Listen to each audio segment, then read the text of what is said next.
بسم الله الرحمن الرحيم. المشاهدون الكرام، السلام عليكم ورحمة الله تعالى وبركاته. أهلا ومرحبا بكم في حلقة جديدة من برنامج محور الأحداث.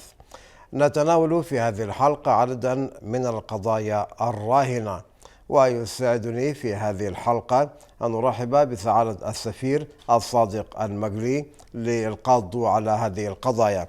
مرحبا بك سعادة السفير. مرحبا بك أستاذ سنين، مرحبا بكل مشاهدي قناة السودان القومية. إذا نبدأ بالملف الأول. تواصلت بالدوحة بقطر أعمال المؤتمر الخامس للدول الأقل نموا المنعقد في الفترة من 5 وحتى 9 من مارس الجاري، حيث استمع المؤتمر إلى تقارير اللجان التابعة للأمم المتحدة، والتي أكدت أهمية مضاعفة المساعدات المالية والتقنية للدول الأقل نموا. وأشارت التقارير إلى أن نسبة 60% من السكان في هذه الدول بحاجة إلى تحسين الأمن الغذائي في الدول القائمة، وطالبوا باتخاذ سياسات تضمن عدم تعرض الفئات الفقيرة للآثار السالبة إبان الكوارث والهزات العالمية. في المؤتمر الخامس لأقل الدول نموا في العالم، أكدوا على جملة من السياسات التي اتخذتها حكومات بلدانهم في الخروج من قائمة أقل الدول نموا، مشيرين إلى جملة من الإصلاحات الهيكلية في الاقتصاد، داعين إلى ضرورة الاستفادة من تجارب الدول التي خرجت من هذه القائمة. وتجربة بوتسوانا الصاعدة المتمثلة في التعليم من أجل الإنتاج وتخصيص الموارد المالية للزراعة والصناعة بجانب محاربة الفساد، فيما أشار وفد المغرب إلى العديد من الخطوات للخروج من هذه القائمة. أكد على دعم المملكة المغربية لبرنامج عمل الدوحة والتزامه بالانخراط الفعلي في الجهود الدولية الداعمة للبلدان الأقل نموا من أجل تمكينها من تحقيق أهدافها الإنمائية المستدامة.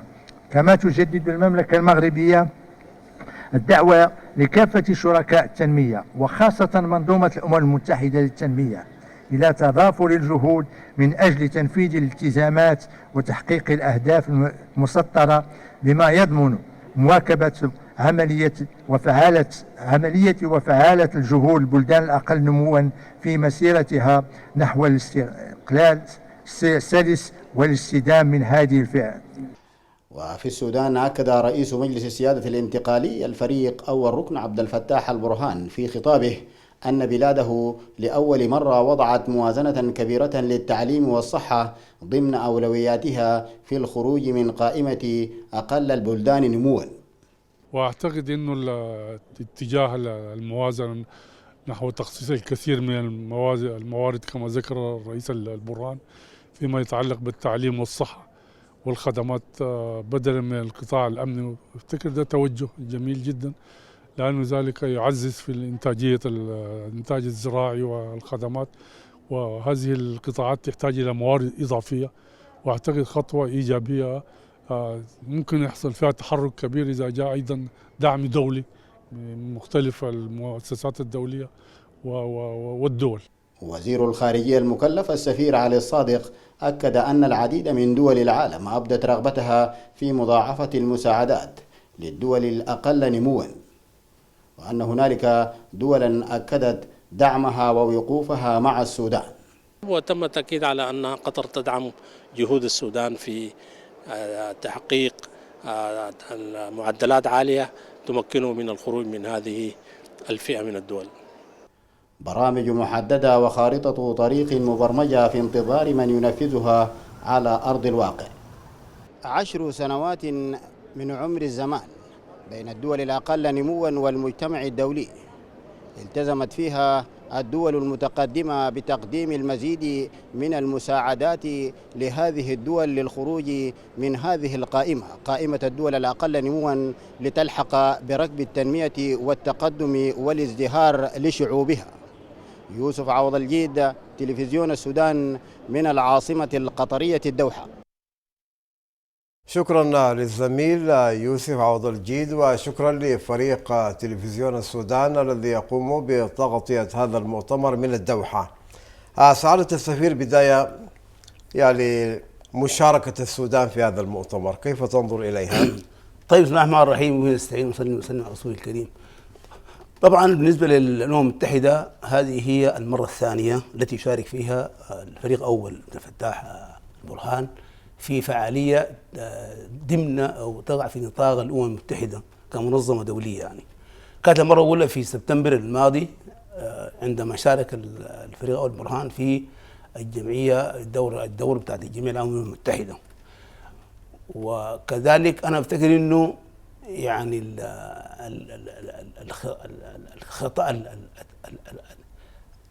التعبير أو التصريح اللي ورد في التقرير عن الفريق أول البرهان جاء شوية مبتور. يعني هو الفريق أول البرهان قال يعني كلام مهم جدا، يعني قال إنه لأول مرة في تاريخ السودان تضع الحكومة الانتقالية ميزانية وطنية لتحقيق أهداف التنمية المستدامة في 2019، ودي في ظل حكومة حمدوك. ثم ثانيا قال إنه لأول مرة تفرد الحكومة الانتقالية موارد للصحة والتعليم أكثر من الأمن. فده ده ده ده ده في السياق الصحيح. يعني التقرير ده بيوري وأصله أساسا حتى تكلم عن زي ما قال في الأمم المتحدة في خطابه كل المكتسبات اللي تحدث عنها كلها كانت في ظل حكومة حمدوك. تحدث مثلا عن إعفاء الديون، إنه السودان أصبح مؤهلا، وتحدث عن رفع السودان الغائب دول الإرهاب. دي كلها مكتسبات أساسا كررها كان في الجمعية العامة إنه دي مكتسبات كلها كانت تنسب لحكومة الفترة الانتقالية بتاعت رئاسة الدكتور حمدوك.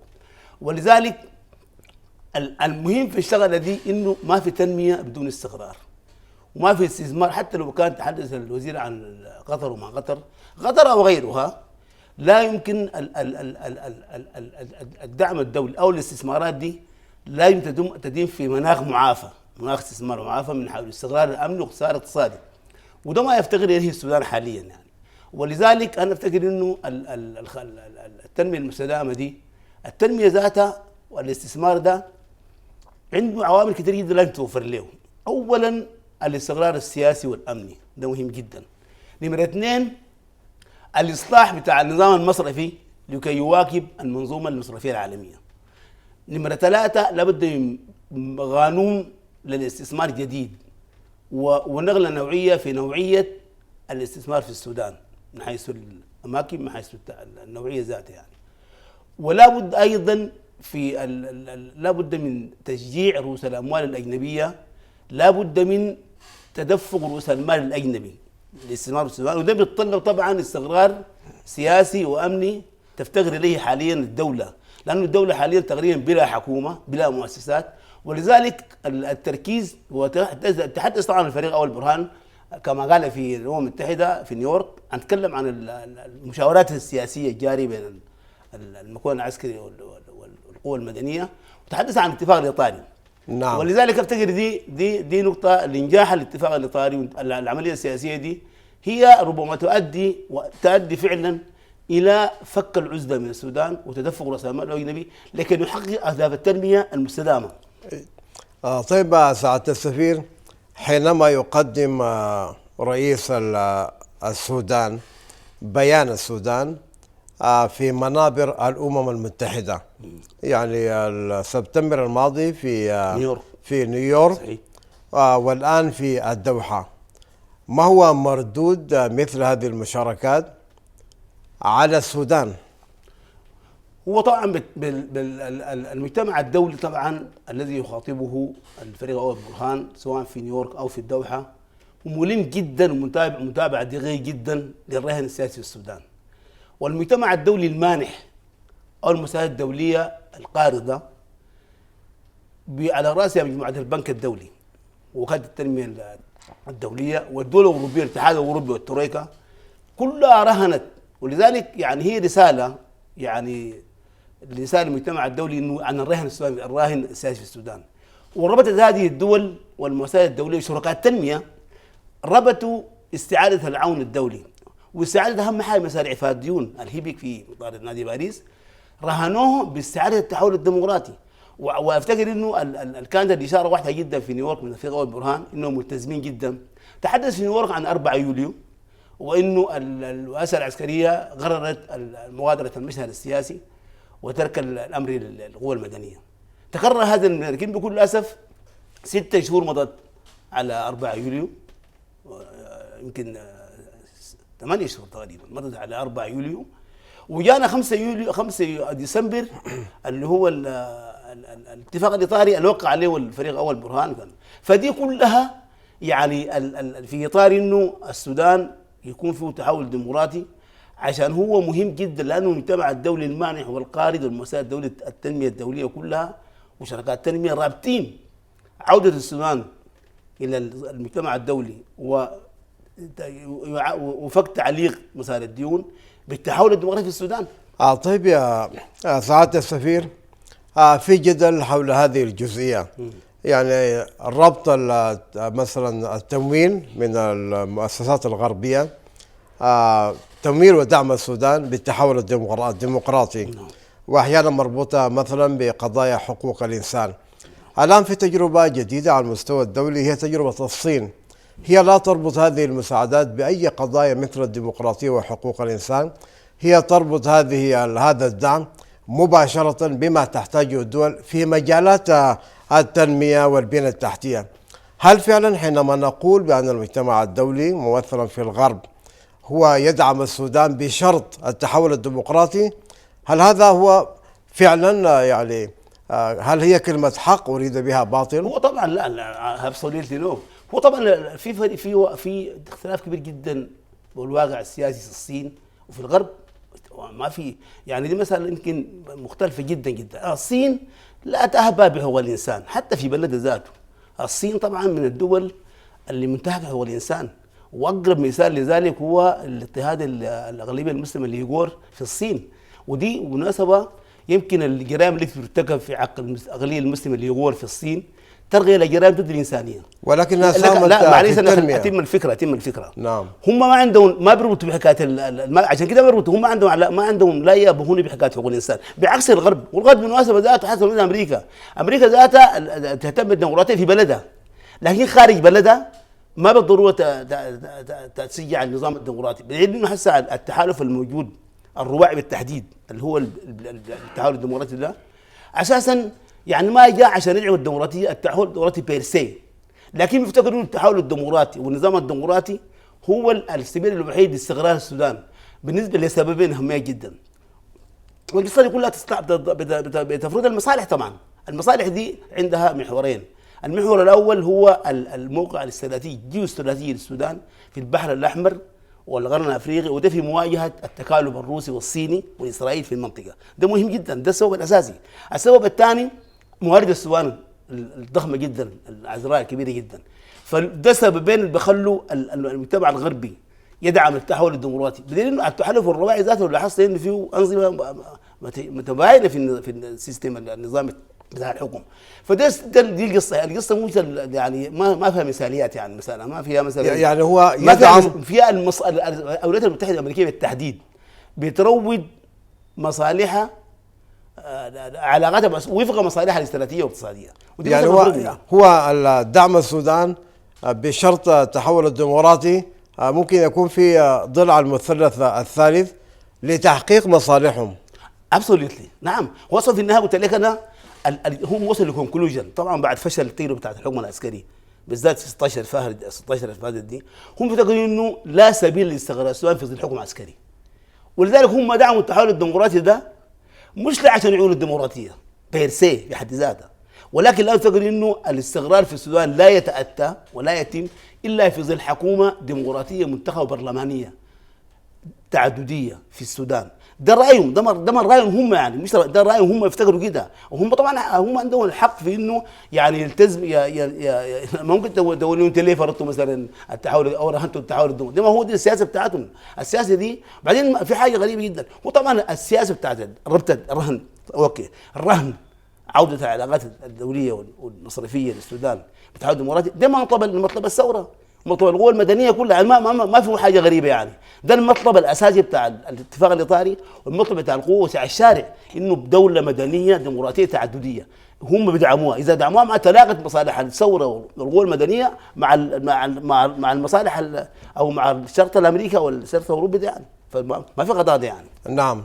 قبل شوية ذكرت قضايا الديون على السودان مربوطة بدور يفترض أن يقوم به نادي باريس. نعم. كده نشرح للمشاهدين الحكاية دي. طيب هو طبعا شوف نادي باريس الهيبك دي اللي هي هيفيلي انديتد، هي بتتحكم في نادي باريس. عشان كده لما السودان أزيلت منه القائمة، أزيلت السودان من قائمة دول الإرهاب، طوالي الدول الغربية رأسها أمريكا أدت تعليمات لنادي باريس إنه يبدأ مسار تطبيع السودان مع الإعفاء الديون، وبدأت حكومة حمدوك جهد كبير جدا، يمكن دي بالمناسبة كان خارق في وقت وجيز جدا، في رقم قياسي حق دكتور حمدوك استطاع ان يصل بالسودان في ظرف 6 شهور فقط لما يسمى بنقطة القرار اللي هي decision point. دي خلت السودان مؤهل eligible عشان ما يعفو 14.5 مليار من ديون البالغة 60 مليار، وكان في طريقه للاعفاء لولا انقلاب 25 اكتوبر. وايضا كان في ظرف 3 سنين متوقع حكومه حمدوك تصل لما يسمى بالاتشيفمنت بوينت اللي هي نقطه الانجاز، وتعفى جل او كل الديون. فدي الهيبك اصلا بالمناسبه هي صنيعه للبنك الدولي، طبعا فيها شركاء ما في البنك، في شركاء بالمناسبه الهيبك دي مش شركاء مش الغربيين بس، في كل الصناديق العربيه بالمناسبه موجوده فيها، بنك التنميه الافريقي موجود فيها، لكن بيرتهنوا بنظام مجموعة البنك الدولي بالمناسبة طبعا فيها نظام انتي ديمقراطيك بصراحة، لأنه ضد الديمقراطية. مجموعة البنك الدولي ما فيها ديمقراطية سبب واحد، بيتحكم فيها المال. يعني مثلا اديك مثلا بس السنة مثلا الأمم المتحدة في الجمعية العامة أمريكا صوتها واحد زي السودان وزي بنغلاديش وزي ذلك. في ميزان بيختلف طبعا في الفيتو ما الفيتو. أما في مع البنك الدولي 193 دولة السودان عضو فيها، تمام؟ لكن المشكله بتاعت التصويت الفوتنج ميكانيزم في البنك الدولي بيتحكم فيها راس المال، بيتحكم فيها الفلوس. بمعنى شنو؟ الولايات المتحده الامريكيه عندها حق الفيتو بالمناسبه في البنك الدولي ضد اي دول في العالم، 193 دوله. هي عندها بيسموها الباور فوتنج، القوه التصويتيه، عندها 16.8% من القوه التصويتيه. وبعدين انت عشان تكون اليجيبل او مثلا حسب السؤال لما مثلا لو عايز يستعيد حقوق في حاجه اسمها حقوق الشعب الخاصه، السبيشال دروينج رايتس، هي حقوق الشعب الخاصه دي اي دوله عندها، هي نظام السعودي سنه 69 هو ما عمله بيرسي، لكن بيبارتر ممكن تغيره تكسشينج مع اليورو مع كده. والشعب الخاصه دي انت لو عايز تستعيدها او اي قرار من المجموعه دي ما لم تمر الولايات المتحده الامريكيه ما مر لسبب واحد، القرار في المجموعه البنك الدولي عشان يمر داير 85% من الاصوات. يعني حتى نحن هسه لو الدوله الصناعيه دي كلها دور البيض كلها ردت عن السودان وقاعد يا اخواننا نرجع البنوك التنميه اليوم، الولايات المتحده الامريكيه لو عملت فيتو الموضوع القرار بيسقط. ليه؟ لان عندها 16.8 تقريبا في المية اللي هو اقل من 15%، يعني اللي هو بتنقص 35%، وبالتالي شيء ما بين بكل اسف يعني الولايات المتحده الامريكيه سطوتها على المال في العالم تتحكم في المجموعه اللي بيسموها الانترناشونال مالتي ناشونال انستتيوشن، اللي هي دي المصارف المتعدده الاطراف، في 11 مؤسسه كلها بتعتمر بالولايات المتحده الامريكيه. بالمناسبه ودي مثلا لما جاء السودان حمدوك عملوا رفعوا قائمه الدول راعي الارهاب، طوالي الولايات المتحده الامريكيه ادت تعليماتها للمجموعه 11 مؤسسه دوليه دي انه تفك الحصل عن السودان وتساعد السودان، وده اللي حصل طبعا في عهد حمدوك. واللي حصل بالضبط لما جاء الانقلاب حصل العكس، لانه بالمناسبه في حاجه مهمه جدا، في حاجه اسمها قانون التحول الديمقراطي والشفافيه والمحاسبه الماليه ل 2020 صادر من الكونغرس الامريكي. فيه لو الفيه الفقره دي بتاعت انه مثلا اذا السودان قام في بمعنى قام في انقلاب مثلا، او المكون العسكري ما كون لو كده الاسد ما كان في كانت الوثيقه الدستوريه ساريه زي ما بقول، اذا المكون الرئاسي ما سلم الرئاسه للمكون المدني في 17 نوفمبر لو كده كان في 6 اكتوبر طبعا قبل الطريق، طوالي قاعد الرئيس نص البند 11 في القانون ده بتاع الكونغرس الامريكي المجاز بغرفتيه بالاجماع، بيقول انه الرئيس الامريكي يدي تعليمات لوزاره الخزانه اللي هو مكتب الوفق، وقت طبعا بتاع الاصول الاجنبيه اوفيس اوف فورين اسيس اللي هو دي ماليه في جوه ذات الماليه تشتغل بالعقوبات. وزاره الخزانه وزير الخارجيه انه يدوا توجيهات لكل المديرين التنفيذيين في 11 مؤسسه دي تفيتوا اوت يعترضوا على اي قرار لصالح السودان. وده اللي حصل طوالي بعد الانقلاب.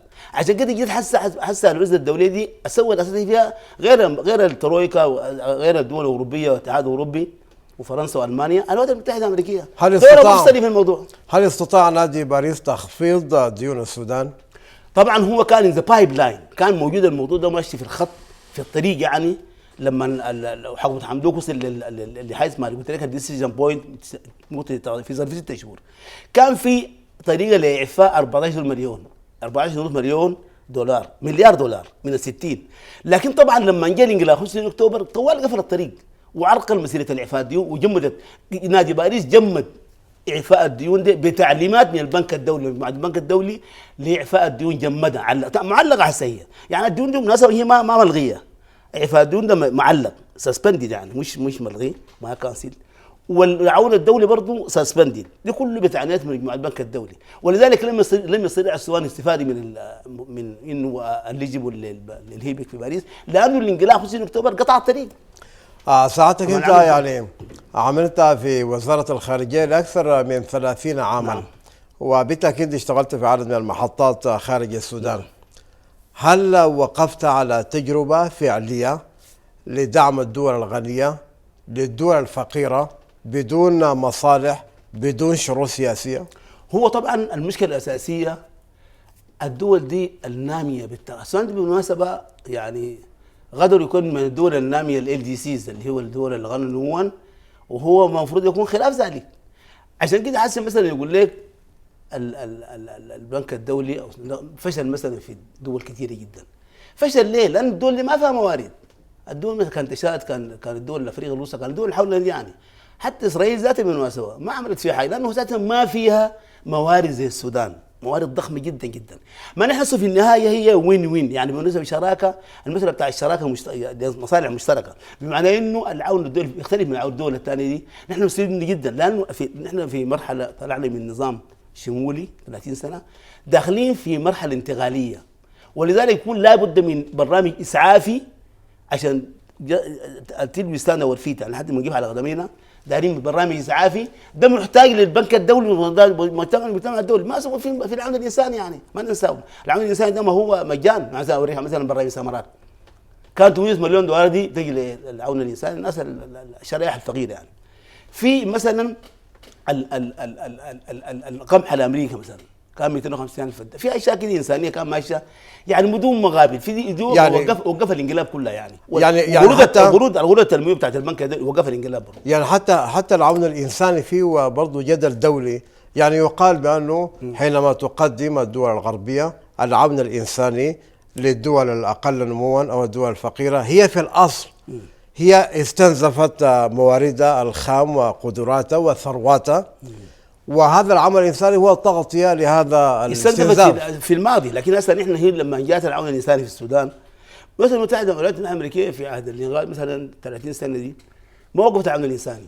لكن طبعا صحيح العون الانساني يمكن 70% يروحوا الاداره ادمنستريشن امور اداريه يعني صحيح ما بيمشون كله للناس للشرائح المستهدفه يعني لانه كم 60% بيكون شغل اداري.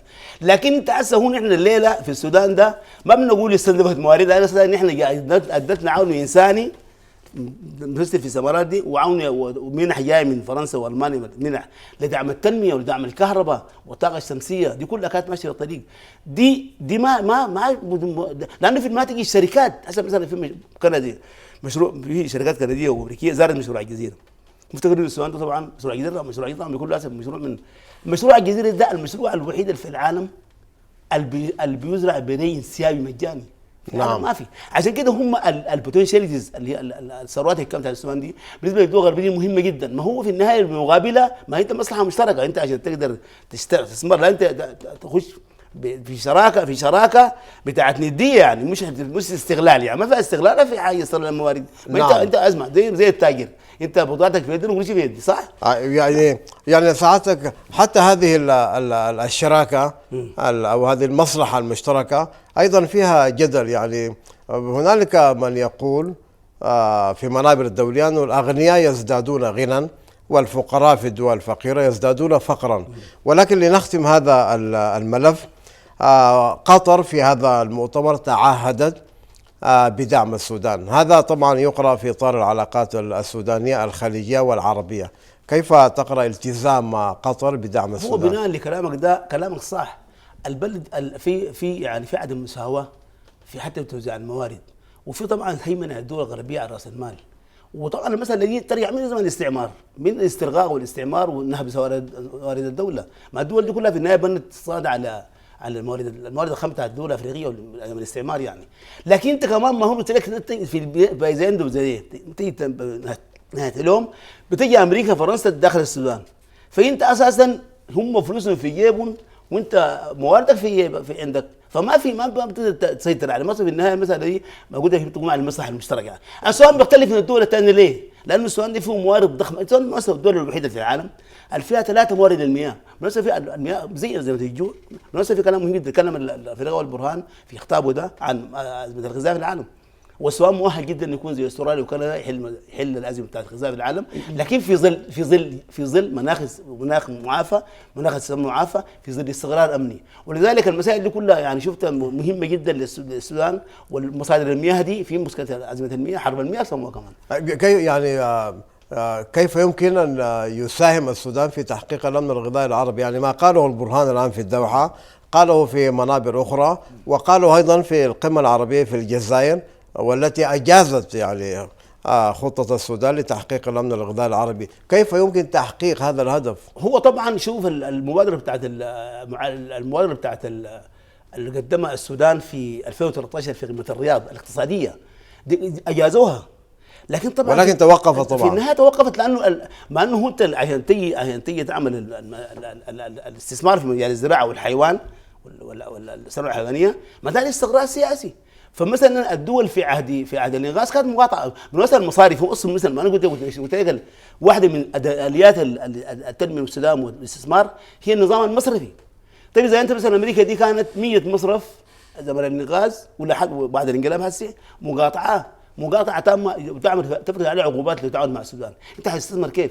حتى قطر دي ذاتها عشان تيجي تستثمر في السودان لازم يكون في مناخ استقرار امني وسياسي، ولازم بالمناسبه يكون الجو معافى في مناخ الاستثمار عشان قطر تستثمر. مش قطر بس، حتى بالمناسبه المركز العربي السعوديه الامير اول محمد بن سلمان ولي العهد راسد 3 مليار ضمن 5 دول ثانيه صندوق النقد السعودي للاستثمارات في السودان. هينفذ صندوق النقد السعودي لكن في ظل نظام التحول، النظام الديمقراطي مش في منتظرين يعني.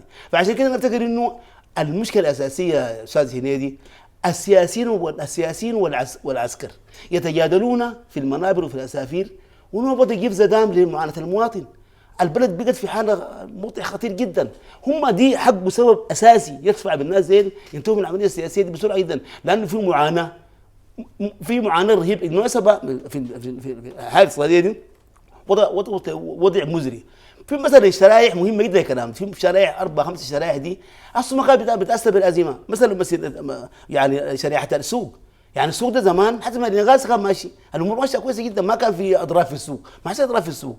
النقل هسه فيه كساد رهيب جدا كويس. حتى بالمناسبه السفر والسياحه الشعب بتاعنا قال في 80% سرحنا. حتى الكافتريات والمطاعم ذاتها قالت قفلت، وبعدين في 6000 مصنع قفلت. فطول حقه من الان من اليد يعني حقه السياسه الناس اللي بيتفاوضوا ديل يتركوا كل تشاكل ويخلوا نظرهم يدوا اعتبار للمواطن الغلبان ده. لازم يوصلوا العمليه السياسيه عشان نحن نقدر نفكر الازمه دي الاقتصاديه الموجوده دي يعني بالتاكيد هذه رساله قويه جدا، يعني نتمنى ان تصل الى المعنيين. نعم. سؤال اخير فيما يتعلق بمشاركه السودان مؤخرا ممثلا في وزير العدل في مجلس حقوق الانسان في جنيفا. هل يمكن ونحن نتكلم بصوره يعني عالميه او دوليه، هل يمكن ان يساهم في يعني وضع السودان الدولي؟ وطبعا الملف فيه تفاصيل كبيره بتاع حقوق الانسان. طبعا يعني بعد الثوره مباشره حصل انفراج كبير جدا، تحسن في سجل حقوق الانسان بمعنى انه شنو؟ اول حاجه، اول خطوه اتخذها المجلس حقوق الانسان اعاد عضويه السودان للمجلس بعد 30 سنه او من 93 هي رجعت السودان عضو في المجلس، وانتخب المندوب الدائم اللي هو السفير علي بن ابي طالب بن يشيو له الصحه والعافيه نائب للمجلس عن افريقيا. والخبير المستقل اللي هو كان بيتداول السودان قام انهوا ولايته، وعملوا اتفاقيات كثير جدا في حمدوك، ودي نتكلم عنها بالمناسبه، تكلمت عنها حتى بالمناسبه لما الجمعيه لما المندوبيه الدائمه للسودان في الامم المتحده لما قدمت التعهدات اللي بيسموها الالتزامات والتعهدات الطوعيه لحمايه حقوق الانسان، كل التعهدات دي في الوضع المستوى الوطني كلها كانت انجازات حكومه حمدوك اللي قلناها قبل شويه دي يعني. وعم اتفاقيات مثلا في اتفاقيه بتاعت الكات التعذيب ضد التعذيب، في اتفاقيه بتاعت العمل الاحتفال القسري، وفي اتفاقيه بتاعت احترام العمال المهاجرين، دي كلها اتفاقيات اتعملت في حكومه حمدوك انجازات عددتها. عشان كده هم في الامم المتحده كل المكتسبات اللي تكلم عنها الناس كان في قلب حمدوك، حتى الفريق اول برهان لما تكلم حسه امبارح في قطر تكلم عن انجازات اساسا منسوبه لحكومه حمدوك. ولذلك انا افتكر انه دي الوزير عدل، انا افتكر الوزير عدل طبعا مشاركته بكل اسف يعني ولا بكل صراحه يعني قدم بيان، هو في بيانه ده قال شنو؟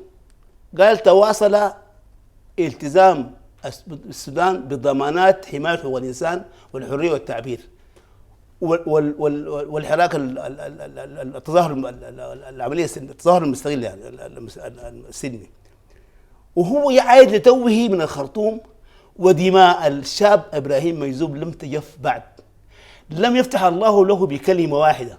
وبالمناسبه هو يعني سبحان الله حتى المفوض السامي فولكر تورك لما تكلم عن الغى بيانه قال والله حصل تحسن كبير جدا في موضوع المظاهرين ده، اكثر من شهرين ما حصل قتل، لكن بكل اسف اشار بالتحديد لمقتل الشاب ابراهيم ميزوب، وقال الشاب ده قتل، وحتى وقال لنا احمد للحكومه السودانيه والسلطات السودانيه ان القت القبض على ورحب بالمساله دي خطوه مهمه جدا قال يكون يلغى. فدي وزير العدل بتاعنا نحن ما قال الفولكر.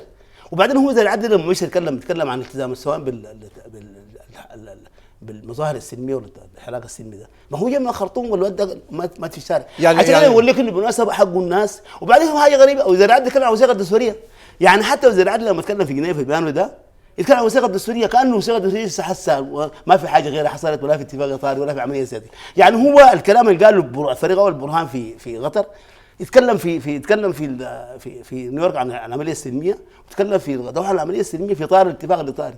وزير العدل لسه بيتكلم عن الوثيقه الدستوريه ذاتها حسب مو عارفه قاعده وين ذات. يعني هل ده حاجه مؤسفه يعني هل من الافضل مشاركه وزير العدل في هذا المجلس اما ان يكون كرسي السودان خالي؟ لا هو شو ما في حاجه اسمها هاي ليفل سيجمنت.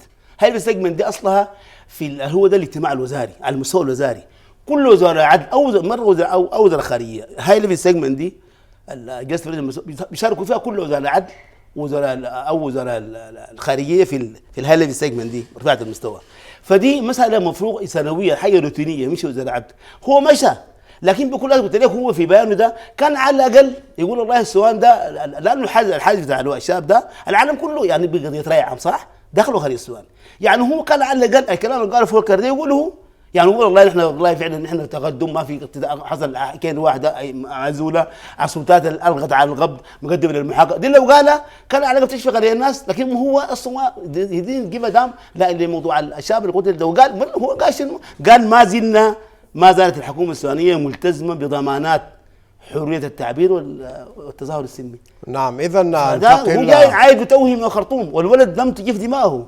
أنتقل إلى الملف الثاني حيث شهد وزير الصحة الاتحادي المكلف الدكتور هيثم محمد إبراهيم نجاح أول عملية لإزالة كلى في السودان عبر جهاز البطن، وذلك بمركز الدكتورة سلمى.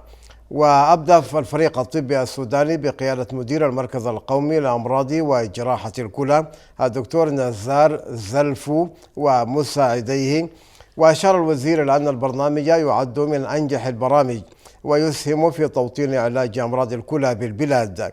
وأكد دكتور هيثم التزام الوزارة بتنفيذ الخطط والاستراتيجيات لتطوير الخدمات الصحية.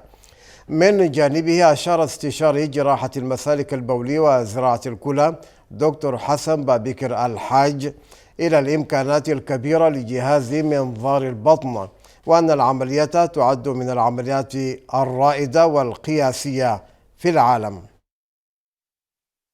يعني غير شك حدث تاريخي في السودان لعدة أسباب. واحد، الجهاز لأول مرة يستعمل مع المتبرعين. اثنين، من أهم إمكانيات الجهاز إنه المريض يخرج في وقت قياسي بألم أقل ويعود العمل في خلال 3 إلى 4 أيام. الجهاز وصل بدعم من وزارة المالية على بند التنمية، ودعم من السيد وزير الصحة الاتحادي، ودعم من المركز القومي لأمراض الكلى، وأهم من كل هذه الأجهزة الشباب الوقف وراء المجهود ده لغاية ما يصل لنقطة الانطلاق. أعزائي المشاهدين، مرحبا بكم من جديد. سعادة السفير، يعني أنت قبل قليل ذكرت بأنه يعني السياسيون يتشاكسون على السلطة، وما نحتاجه في مسيرة الدولة السودانية هو المطلوب هذا الوفاق. في ظل هذه النظرة التشاؤمية أو هذه الأجواء القاتمة تظهر مثل هذه الإشراقات، مثل هذه الأخبار الإيجابية، الأخبار التي يعني تطمن الكثير من السودانيين. هذا خبر مفرح وخبر يضيف لتطور الدولة السودانية في مجال الطب. كيف تنظر لهذا الخبر؟ هو طبعا بس يعني الوفاق دي على اطلاقها هذا ما قلت انا.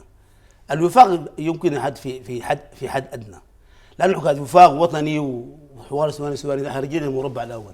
انا افتكر انه تم حسي ده اللي هو في اتفاق في العمليه السياسيه دي، يعني ممكن سنعود العمليه السياسيه في الملف الثالث طيب والاخير. انا والله اقدم التهنئه الخالصه جدا للتيم العامل في مجال كل ده، ودي يعني والتهنئه خالصه لكل الجيش الابيض في السودان، وده انجاز كبير جدا، انجاز تاريخي. هؤلاء الاطباء يعملون في ظروف قاسيه جدا جدا. وبعدين طبعا انا افتكر انه بكل اسف القطاع بتاع الصحه والتعليم ده من اخر اولويات الحكومات المتعاقبه على مر التاريخ. اصله ما في مستقبل بدون تعليم، وما في حياه بدون علاج، بدون طب، بدون صحه، تمام؟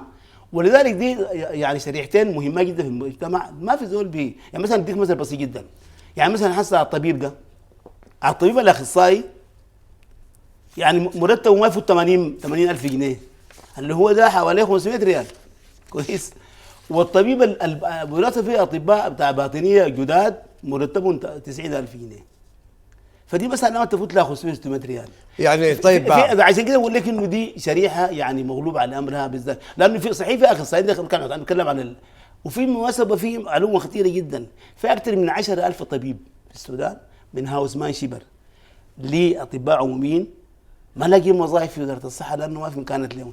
فدي مساله خطيره جدا الغطاء. وبعدين في كلام معلش في كلام قاله الفريق اول برهان في خطابه ده، قال انه يعني لاول مره في تاريخ السودان في عهد الحكومه دهامدوك انه افردوا موارد للصحه والتعليم اكثر من الامن، وده حصل بكل اسف ما حاصل. يعني ميزانيه الدكتور جبريل الحاليه دي وزاره الماليه بالعكس موارد الامن اكثر من وزاره الصحه والدفاع، ما حصل الكلام ده. طيب ولذلك لا بد من معالجه جذريه لمشاكل التعليم والصحه في السودان. طيب يا دكتور او سعاده السفير، يعني دائما كثير من المحللين السياسيين او الاقتصاديين يشخصون المشاكل، ولكن قليلا ما نسمع عن الحلول.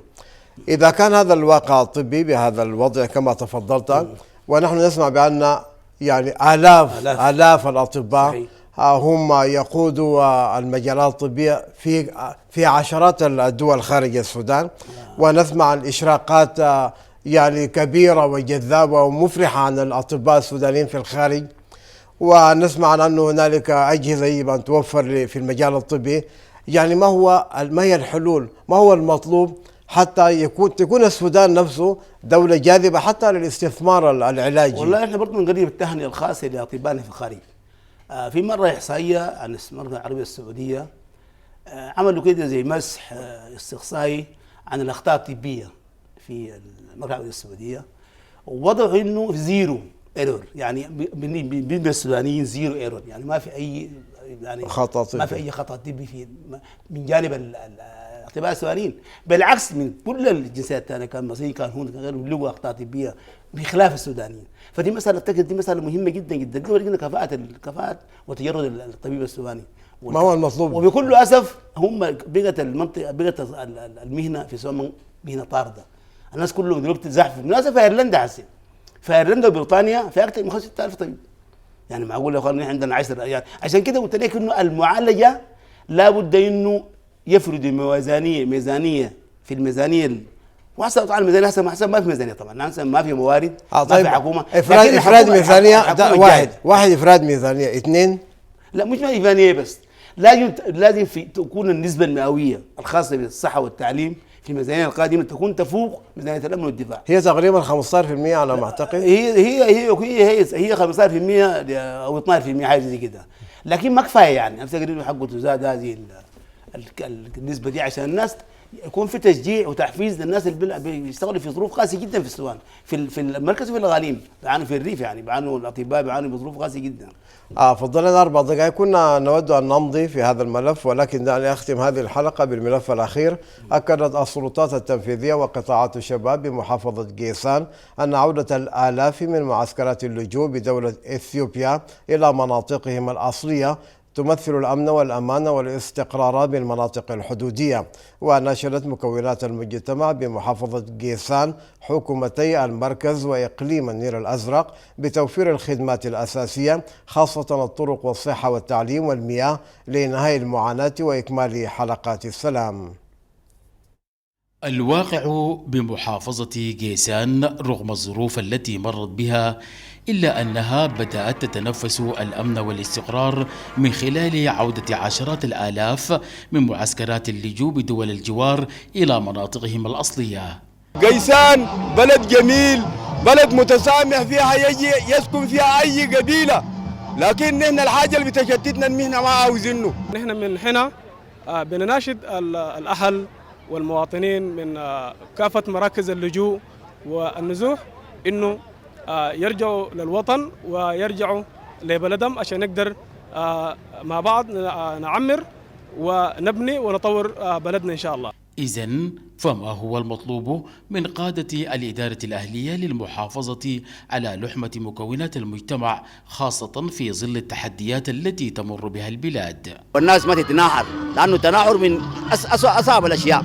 التناحر أصلا ما بيجيب إلا الفشل والغبن والشحناء والبغضاء، ولذا نحن مهمتنا ربط النسيج الاجتماعي. إحلال السلام وتقديم الخدمات الملموسة للمواطنين بالمناطق المتأثرة بالحرب في هذه المرة تطرأ عليها نبرة التفاؤل، تفاؤل تراهن به محافظة قيسان ضمن أولوياتها لاستدامة الاستقرار. أؤكد بملء فمي استقرار الوضع الأمني في رئاسة المحافظة في مدينة قيسان وفي كل أنحاء المحافظة. مدينة قيسان وكثير من أنحاء المحافظة تشهد عودة طوعية بأعداد كبيرة هائلة أكبر من طاقة المحافظة.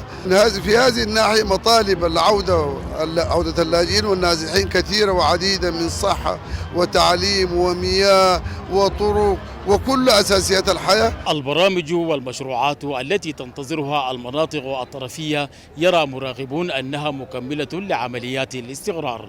عصام طه، تلفزيون السودان، من داخل مدينة قيسان. شكرا للزميل عصام طه في إقليم النيل الأزرق. سعادة السفير، باعتبارك يعني عملت في المجال الدولي، ما هو المطلوب من المنظمات الدولية لدعم مثل هذه النشاطات؟ هو طبعا اتفاقية جوبا للسلام والمصفوفة الأخيرة دي طبعا من أهم ملفاتها هي عودة الطوعية للنازحين، لكن طبعا العودة الطوعية للنازحين دي واللاجئين كانت في النازلة أو في التشادد في جدار فور بيتطلب طبعا دعم دولي كبير جدا، وفي تعهدات من المجتمع الدولي لعودة النازحين دي، لأنه طبعا عودة النازحين دي بتكلف مكلفة جدا، لأنه أول حاجة المفروض يعملوا زي ما قال الاخ في التقرير عملوا كويك سموها كويك امباكت بروجكت اللي هي المشاريع الاسعافيه. عشان انت تجيب الناس دي لازم يكون حواكرهم تعمل لهم مشاريع اسعافيه لحد لسه ما يعني يستقروا في حياه كريمه، ودي بتتطلب تنفيذ اتفاقيه جوبا. بكل اسف مثلا شهرين و5 شهور ولا 4 شهور على اتفاقيه جوبا، ولم ينفذ ملف الترتيبات الامنيه اللي هو ده مهم جدا في حمايه المدنيين. سارة فولكر في خطابه في جنيفا، ومهم جدا في العوده الطبيعيه للنازحين دي طبعا بتحتاج انه في استقرار في الحكومه المقبله.